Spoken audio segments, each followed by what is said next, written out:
Part 1, Bartholomew's Smile. High on the shores of the possible sea lay the kingdom of Lalaloolay. It was gorgeous and gleaming and brighter than bright. I imagine it still is today. It had truffula palms waving over its walks. It had motor jets whizzing its ways. It had wide sandy beaches and starlets like peaches and endlessly sunshiny days.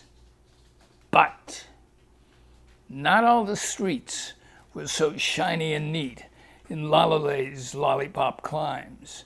There were some that were dingy and cringy and dim, that were creeping and crawling with crimes. And on the darkest and dankest of all of those streets, the meanest in all of that town, lived a 12-year-old boy named Bartholomew Croy, whose face wore a permanent frown, who glowered all day with eyes sad and gray and lips that were always turned down. Till finally, Tula, his mother, burst out, "I can't look at that frown one more day. I'm sorry, my boy, that they've smothered your joy, but we're none of us shouting hooray. Life's bad and it's sad and it makes me quite mad, but couldn't you fake it a while?" And she said through a tear, "Please don't come back here until at least you can muster one smile." Well, Bart, scowl and all, was a likable lad, always quick to oblige and obey. So he trudged from their place with his frown on his face, and he tramped round East Lala all day, searching for something to hand him a laugh and finding just gloom and dismay. There was plenty of stuff that made other folks laugh, that made other folks chuckle and grin, like a clown wandering round with a fish on his nose and a monkey with 21 chins. Still, he wandered down Grinshaw 'neath Mulberry Drive from noon to the end of the night, till somewhere past moonrise on sunset he saw a mystical, magical sight. Shining up through the shadows, the smog and the mist, a bewitching and beautiful light. It was redder than red. It was bluer than blue. It was golden and green as the sheaves, and it came from a bush by the side of the loo, all covered with luminous leaves. Now say, this is really no common type plant, thought Bart as he watched it a while. It's really quite pretty and twiggy and bright, and his face slowly creased in a smile. The sides of his mouth felt quite funny at first. Then they tweaked up as quick as a flash. Then he started to giggle and chuckle and grin. Then he laughed. Then he roared. Then he thrashed. Then, ahem, said a voice from the back of the loo, frightening Bartholomew Croy. "I see that you've spotted the Bubbula bush. Now don't be alarmed, little boy." Who are you, sir?" Bart shivered and asked as a figure emerged from the dark. "Why, I'm Dr. Leggees," said a man in a hat, "and my bush is no worse than my bark. Ha ha ha. See, this is a Bubbula bush," said the doc, "and it grows only once in 10 years. Or maybe it's longer, I'm never quite sure. But wherever it grows, there's no tears. Wherever it grows or wherever it stays, there's laughter and howls of delight." And Dr. Leggees gave a whoop and a wheeze as the bush fairly lit up the night. "And this Bubbula bush, my boy, is now yours, to do with as ever you will, to put in a closet or leave on deposit or merrily roll down a hill." "It's mine," said the lad. "Of course," said Leggees, "but remember these words of advice.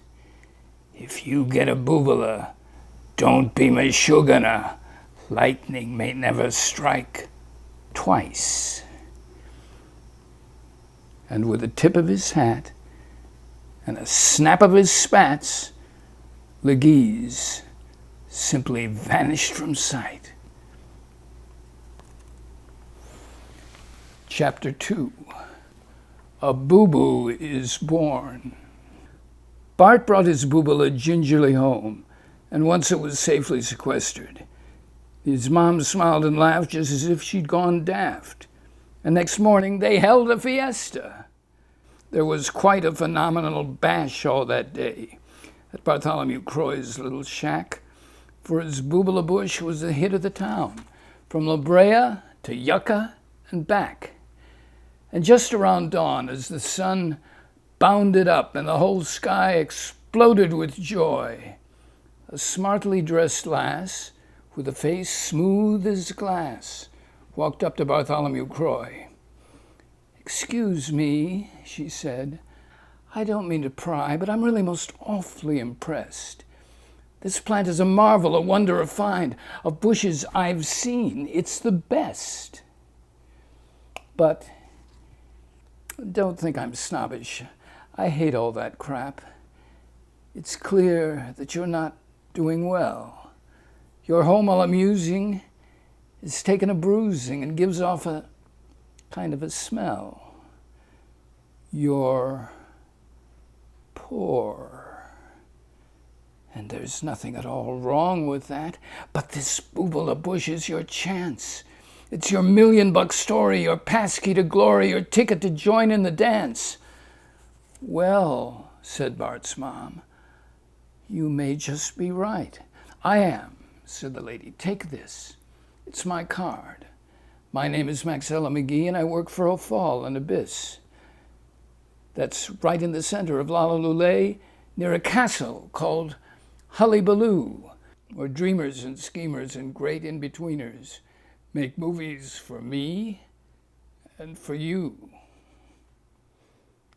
And Maxella McGee, with her well-mollared smile, made a date and waved Bart. "Toodaloo." In the elegant office of Junior O'Fall, on the top floor of Hullabaloo, there were elegant tables and big TV cables and an eye-popping, breath-stopping view. But in all of that elegance, all of that swank, amid all of that $1,000,000 fun, as Bartholomew peeped from his elegant seat, the Bubbula blazed like the sun. "Who represents this?" asked Junior O'Fall, as a huge grin ballooned on his face, and beaming Maxella gave Barty a hug as the Bubbula lit up the place. "I don't want to brag," said O'Fall with a smirk, "but I think there's a deal cooking here. A Who's It's This Funny should make us some money. We'll take it to Randy McSneer." "He's the head of production at Schlock's," whispered Max. "He's the genius who made Princess Lear." "There's only one thing," said the anxious O'Fall. "That name. I don't know if it plays. Bubbula. Bubbula. Nah, it's not right. Bobbula. Bebop. Babays. I've got it! We'll call it the Boo-Boo Bush," said brilliant young Junior O'Fall. "It's short and it's sweet and it sounds really neat. Now let me give Randy a call." And as Bart turned his eyes to Maxella, she said, It's only a name after all." "Say, this bush is a riot," leered Randy McSneer, as they sat sipping schnapps around the pool. "But I'll tell you, I'm not sure about how it looks. It's not how you say zero cool. Those leaves on the edges, we need 'em, you think? Suppose we just chopped 'em away and put on some flounces, some tortoise-shell scounces. Hey, that'd be great. Hot. Okay." Bart took a look at his Bubbula bush, and a fear slowly festered and fizzed. "Listen, sirs," he said slowly, "should we change it at all? People love it the way that it is." "And that was East Lulay's, sonny," said Randy McSneer. "And we're making major league calls. You stay in the bushes, you're out of the game. You gotta have major league balls. And Maxella McGee squeezed Bart's hand and said, "Hun, it's only some leaves after all." "This bush has a problem," said Marcus McPhee. "There's no one to root for at all. So we'll graft on a root that's as big as a tree and pump it up 14 feet tall." "These blossoms are puny," purred Costumes McLooney. "The twigs need a makeover too." "I don't like the trunk," said Designer McSlunk. "Let's spray paint it purple and blue." "It's too long and confused," growled High Concept McHughes. "We'll cut out the frills and the frou." "It's not really sexy," said Exec McRexy. "Let's graft on a booby or two." And Chairman McYertle, the boss of them all, read a half-page synopsis with glee and said, "This sounds great. Sensation, I can't wait for Boo Boo Bush 1, 2, and 3. And they sculpted and grafted and painted and cut, and the Boo Boo Bush shrank and it grew. And they smiled as they smashed, for the bush made them laugh. They guffawed as they tore it in two. "We want 20% of the gross, Marty Babe," said Bottom Line Junior O'Fall. And Maxella McGee softly said to young Bart, "It's only a bush, after all." Chapter 3. Showtime! The buzz on the bush was all over Lulé, from spoggles to mortals to glitch. The magic name Boo Boo was on every lip, the excitement had passed fever pitch, and 500 clamoring, yammering scribes from everywhere west of New York were crammed in a banquet hall big as a whale to greet the Boo Kid on the block. There was Maisie the Hopper, that columnist bird, TV's Horton and Sisk, those bright guys, and all of them jostled and gazed at the bush with smiling but skeptical eyes. But as Bart watched his bush from the back of the room, he felt lonely and heartsick and ill.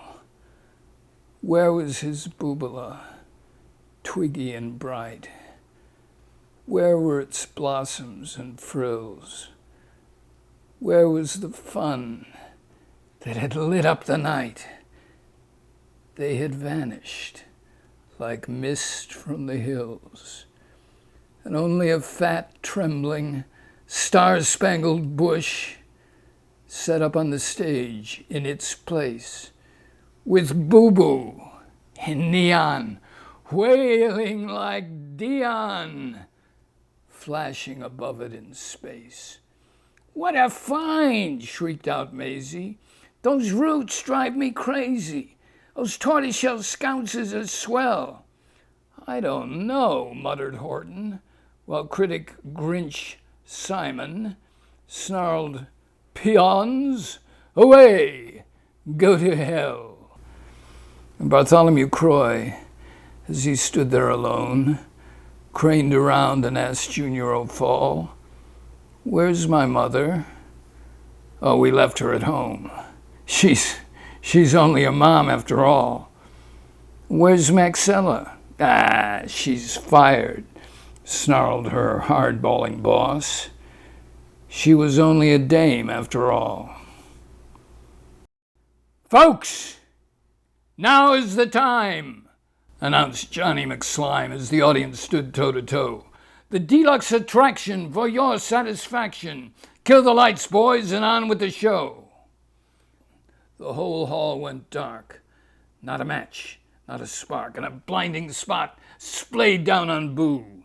Then loud like a rooster came "Thus Spake Zarathustra," its chords crashing down in a spew.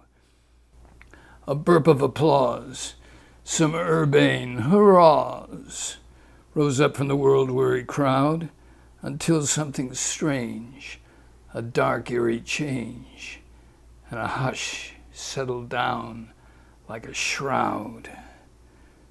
The bubu was shaking. It almost was quaking. It throbbed like a corset untying. Its veins turned blue, all its leaves were askew, and it gave off a scream like the dying. One by one, every stitch that the costumers made ripped apart, and the skin split in two. And the bounces and flounces and tortoiseshell scounces exploded like flame up a flue. And as the crowd raged, reeling back from the stage, the whole boo-boo blew up sky high in splinters and splatters and splashes and sprays and one final shuddering sigh, until nothing was left of the Bubbula bush, not a leaf, not a laugh, not a cry. "Wow!" hollered Maisie. "That's one humding daisy." But no one else spoke up at all. And all the McPhees and McSlimes and McSlunks began to slink out of the hall. McYertle, the chief, turned to Randy McSneer as the critics and critters all cussed. And Randy said quickly, "The whole show ran slickly. That original Bush was a bust." "That's not true," shouted Bart, with an ache in his heart. "People loved it the way that it was." It made them all laugh, but they all sauntered past, and his words just got lost in the buzz, until each and every McSneer and McJerk had filed out and left the great hall, with a look on each face that was smooth and erased. It was only a bomb, after all. "Ahem, ahem," said a voice from the back of the stage, and Bartholomew Croy gave a jump. Doc, Dr. Leguise," he said. Is it, please?" And his heart started wildly to pump. For Leguise, with a sneeze, crawled right out on his knees, almost shining his specs on his spats, and said, "Hey, this party was one hell of a party. I never seen nothing like that." "But the bush," blubbered Bart. "They tore it apart. And it only grows once in 10 years. "Oh, 10 years, said the doc. That's a tick of the clock. And anyway, look at this here." And he held out his fist, which was covered with mist, and 3 bright seeds dropped in Bart's palm. They made 3 little pinpricks of warmth on his skin that were soothing and tender and calm. But Bart wanted to know, will these seeds ever grow? Well, Leguise shrugged. That's a toughie to call. You see,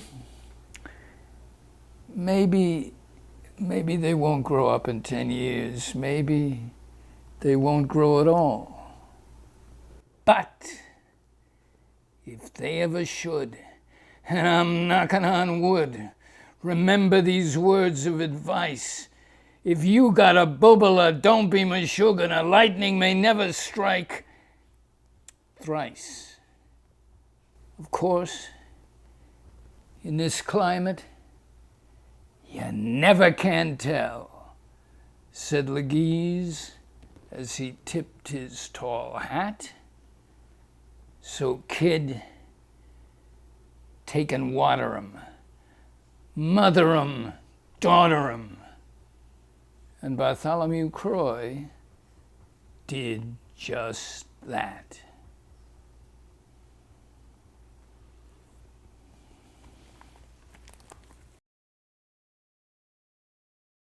The Bubbula bush, which is my favorite of any of the things I've written, and people respond to it differently. Some people love it, some people just think it's silly.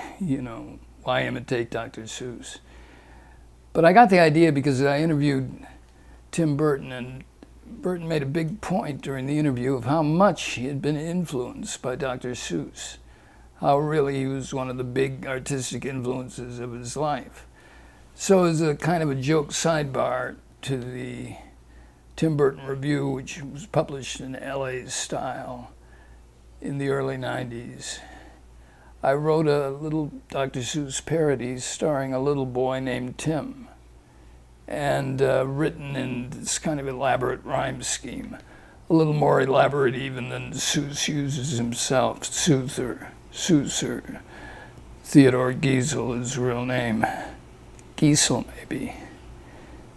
So I was so happy with the way that went, and I enjoyed writing in rhyme so much that I decided and asked if I could do an entire full-length Seuss parody as long as it related to the movies and Los Angeles. And I got the green light and wrote it, the original version, in about 3 days over a weekend. I'm a deadline writer, and I wrote it to deadline. And I really liked it. I had to fight at the end because one of the editors wanted to cut it in half,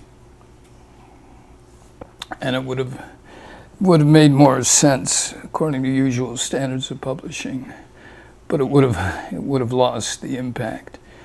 Over the years, I keep returning to it, and I'm so sad that I didn't give it to my mother to illustrate, because she's a character in the story, of course. She's Tula, which name is based on her name, Edna Tulane. And she, of course, as an artist, could copy any style beautifully. And she would have done a wonderful job with Dr. Seuss. And she loved the story. Her favorite line in it was, "Until nothing was left of the Bubbula bush. Not a leaf, not a laugh, not a cry." And I just should have given it to her and let her publish it, because even if we hadn't found a publisher back then, it'd still be around. And she would have got such joy out of doing it, designing the book. I regret that. But I still like the story. And I just think that people think it's silly, among which were one of my editors at the Tribune, who was just nasty about it.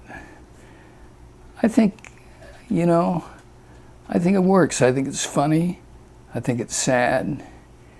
And I think in some loopy way, it's even inspiring. And I always get a kick out of reading it and reciting it. And I hope you liked it.